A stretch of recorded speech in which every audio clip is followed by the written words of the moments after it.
Welcome back. Morning spot के दूसरे segment में आपको खुशामदीद कहेंगे और इस सेगमेंट में हमारे साथ एक मौजूद मेहमान होते हैं और उनकी क्या ही तारीफ करूं, इतने ऑनर्स हैं उनके पास के बिलाल आपको इसके बारे में ब्रीफ करेंगे। अच्छा, ये जबरदस्त है ना अफशीन का कि जहां पे वो मेहनत तलब काम आता है, जहां पर ज्यादा बोलने का काम आता है, वहां कहती हैं फिर आपकी रहनुमाई करेंगे बिलाल। बहरहाल बहुत अच्छा अफशीन के साथ एक केमिस्ट्री रहती है। Afsheen, thank you very much. लेकिन सवाल ये है कि हमने बात की थी ब्रेक से पहले, आज नर्सिंग डे है पूरी दुनिया के अंदर। नर्सिंग की अगर हम बात करते हैं, नर्सिस की स्पेशली बात करते हैं, पैरामेडिक स्टाफ की बात करते हैं, तो ये बड़े रिस्पेक्टफुल इनकी एक जॉब है और बड़ी डिग्निटी के साथ ये काम करते हैं और ये बड़े जरूरी है। जितना सर्जन और फिजिशियन और डॉक्टर जरूरी है, उसके साथ साथ ये पटरी का उस ट्रैक का दूसरा रुख है कि इनके भी साथ बहुत जरूरी है।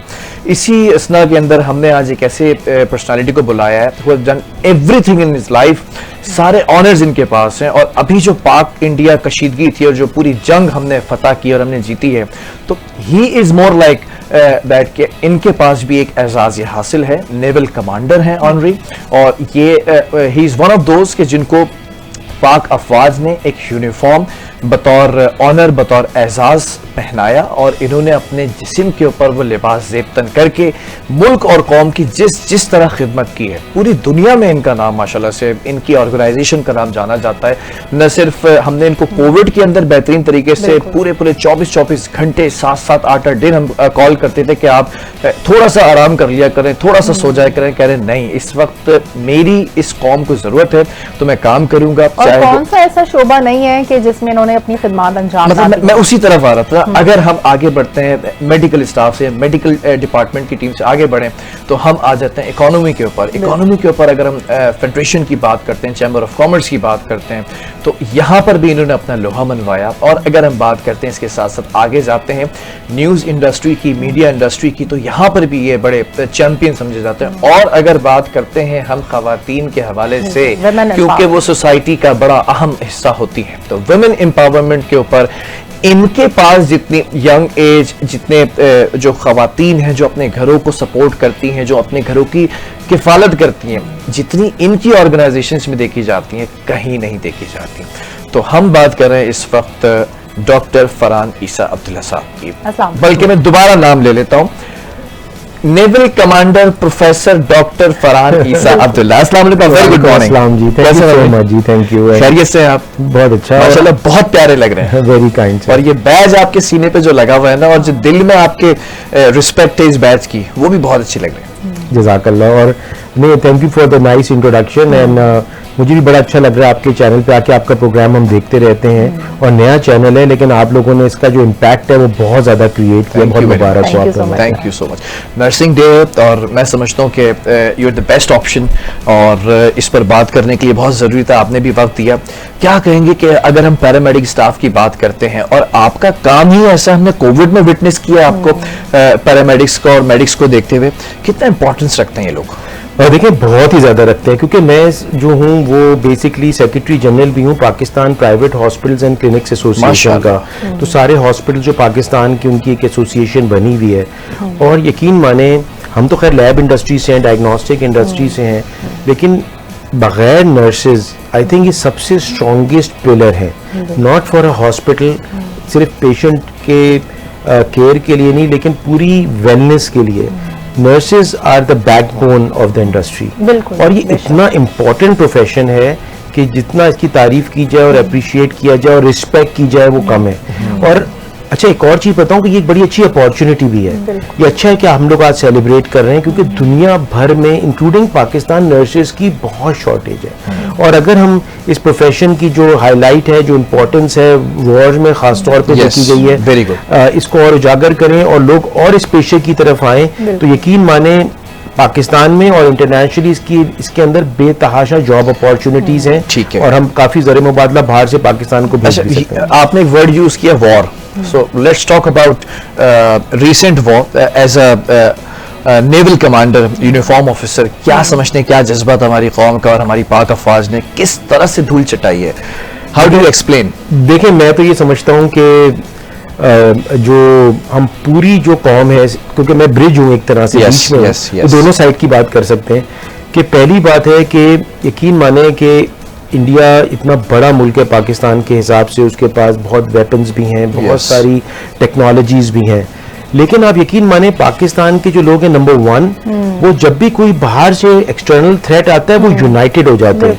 और आई थिंक ये चीज पाकिस्तान के इस वक्त के माहौल में जहाँ पे इकोनॉमिक वॉर भी हो रही है बहुत इंपॉर्टेंट थी कि पाकिस्तानी जुड़ जाते, फेवर में चली गई। ये बहुत अच्छी बात हो गई वाकई। दूसरी चीज ये आती है कि यकीन माने कि इंडिया जब भी अटैक कर रहा था, अगर आप कराची की बात करें, लाहौर की बात करें, जिस वक्त वो उनका मीडिया दिखा रहा था कि तबाही हो गई है, यहाँ पे सारे रेस्टोरेंट मिस इन्फॉर्मेशन फैलाई, मिस इन्फॉर्मेशन ही, रेस्टोरेंट सारे फूड थे, लोग एंजॉय कर रहे थे। दो चीजें बताना चाह रहा हूँ, एक तो मिस इन्फॉर्मेशन थी जैसे आपने कहा, दूसरी चीज है कि लोग इतने रिलैक्स इसलिए थे कि उनको अपनी आर्म फोर्सेस पे कॉन्फिडेंस था कि हमारी आर्म फोर्सेस, चाहे वो आर्मी हो, नेवी हो, एयरफोर्स, इतनी कॉम्पिटेंट है कि पाकिस्तान का कोई बाल भी बीका नहीं कर सकता। ये ड्रोन फिर है, अच्छा ठीक है, तो यकीन माने कि संभाल लेंगे जी, अब्बू संभाल लेंगे। बिल्कुल ऐसे ही है। स्क्रैपर्स उठा कर लेके जा रहे हैं कि लोहे का माल है, चलो लेके जाओ।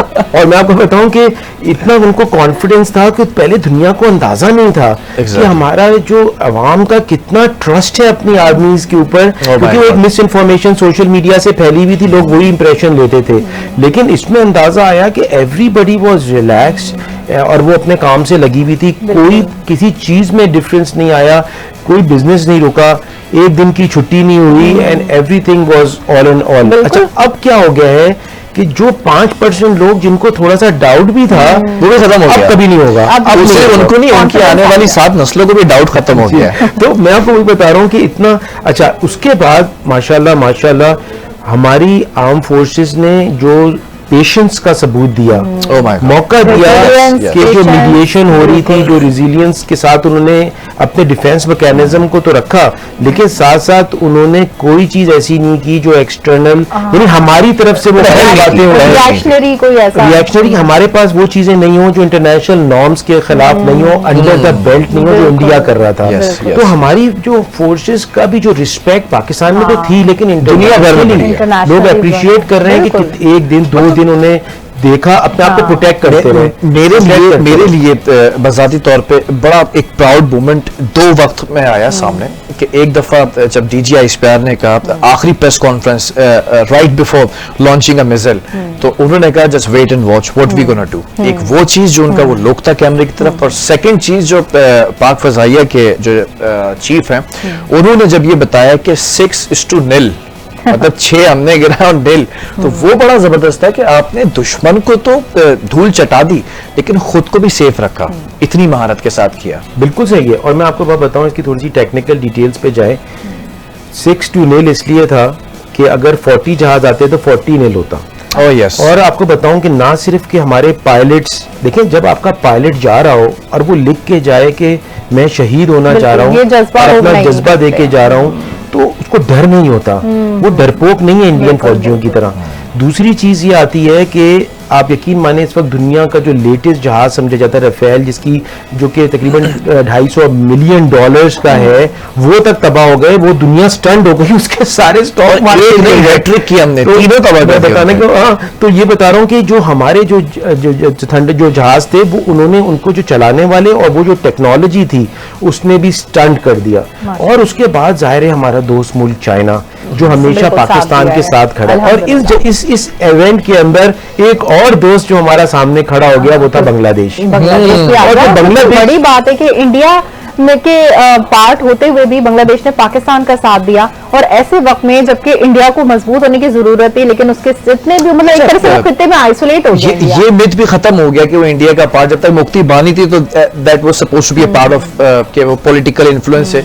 राइट आफ्टर ये जो इस वक्त पूरा इनकलाब आया, उसके बाद वो जो हमारी एक उनसियत थी बांग्लादेश से और मशरकी पाकिस्तान से, उसके बाद मुझे लगता है वो दोबारा रीस्टॉल हो गई है, वो हमने देखा अभी। बिल्कुल जी, वो जो देखे ना, और जब इधर ये टर्मोइल आया बांग्लादेश के अंदर और हसीना वाजिद को इंडिया ने अपने पास रख लिया क्योंकि वो उनकी एजेंट थी, और उसकी वजह से जो देखिए हमेशा 2 भाइयों को जो है ना कोई शख्स लड़ा देता है, अल्हम्दुलिल्लाह वो जो लड़ाया था ना वो लोगों को नजर आ गया, दुनिया को नजर आ गया, और अब ये 2 भाई वापस जुड़ गए हैं। तो मैं समझता हूँ हैरान हूँ इंडिया की लॉजिक के ऊपर। ये बीजेपी की जो गवर्नमेंट है ना, आई टेल यू, सिर्फ कुछ वोट्स खाने के लिए, कुछ वोट्स लेने के लिए इन्होंने अपनी पूरी आवाम, अपनी पूरी इकोनॉमी, अपनी स्टॉक मार्केट को डिस्ट्रॉय कर दिया। जितना नुकसान इंडिया ने अपना किया है ना इस जंग से, यकीन माने, एक तो इंस्टॉलेशन तबाह हुई उनकी, पाकिस्तान ने जो अटैक किया, और उसके बाद जो खुद उन्होंने अपना जो सेल्फ डिस्ट्रक्ट बटन उन्होंने लगाया है, यकीन माने जितना नुकसान आप बीजेपी तकसीम की सियासत है ना, जिस तरह से उन्होंने बांग्लादेश को खाइफ कर दिया, जिस तरह से सिखों को उन्होंने खाइफ किया हुआ है,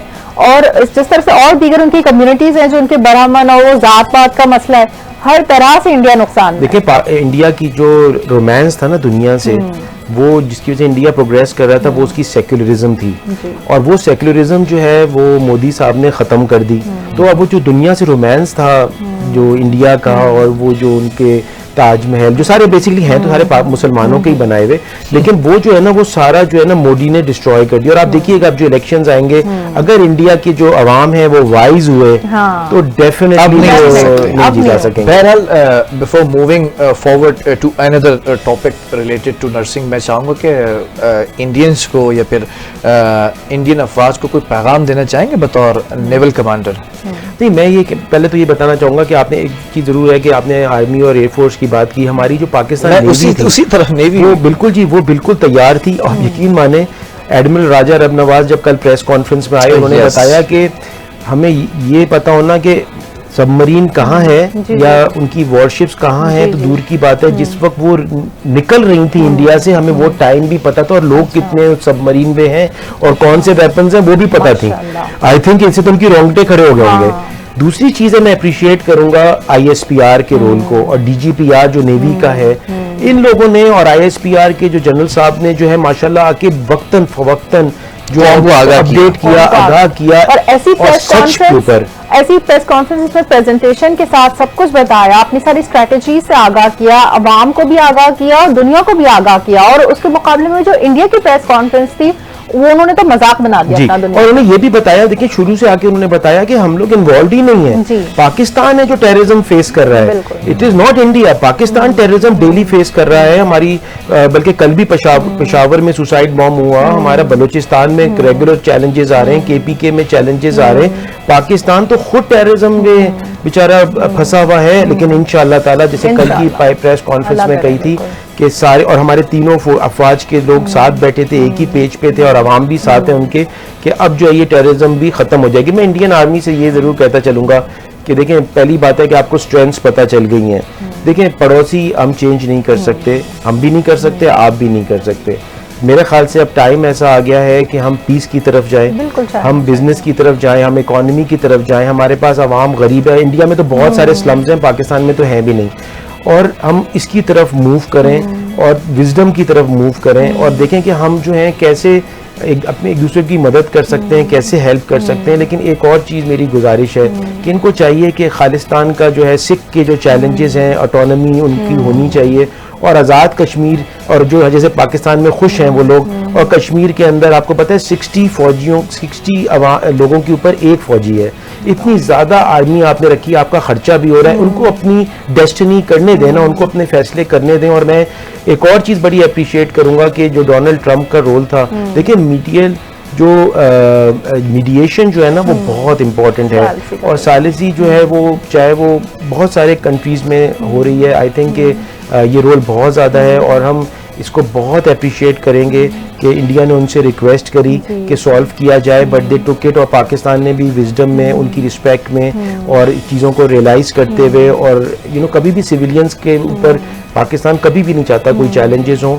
और आई थिंक अब जो है ना एक और आ जाएगा कि इंशाअल्लाह ताला हम रिक्वेस्ट करेंगे डोनाल्ड ट्रंप साहब से कि ये जो कश्मीर का मामला है, ऑक्यूपाइड कश्मीर। अच्छा, उन्होंने अपने ट्वीट में ये जिक्र किया है, ये भी बड़ी गौरतलब बात है कि उस ट्वीट के अंदर कश्मीर का भी उन्होंने कहा है कि इस मसले को भी इस नेगोशिएशन टेबल के ऊपर हल होना चाहिए, which is a very good thing.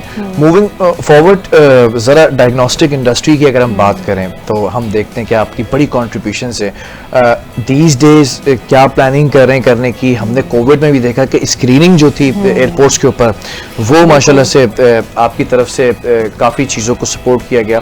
हम ज़रा डायग्नोस्टिक चीज़ों पे बात करेंगे, लेकिन यहाँ पर प्रोड्यूसर साहब ने कहा कि एक छोटा सा ब्रेक लेना है, क्योंकि ब्रेक से भी तो हमारे भी तो घर चलाने होते हैं ना, ब्रेक से वो भी चलते हैं। एक छोटे से ब्रेक के बाद वापस आते हैं। फरहानी साहब हमारे साथ मौजूद होंगे और बड़ी चिट चैट होने वाली, मज़े मज़े की बातें भी जानेंगे कि पर्सनल लाइफ में कैसे। बिल्कुल, स्टे विद अस।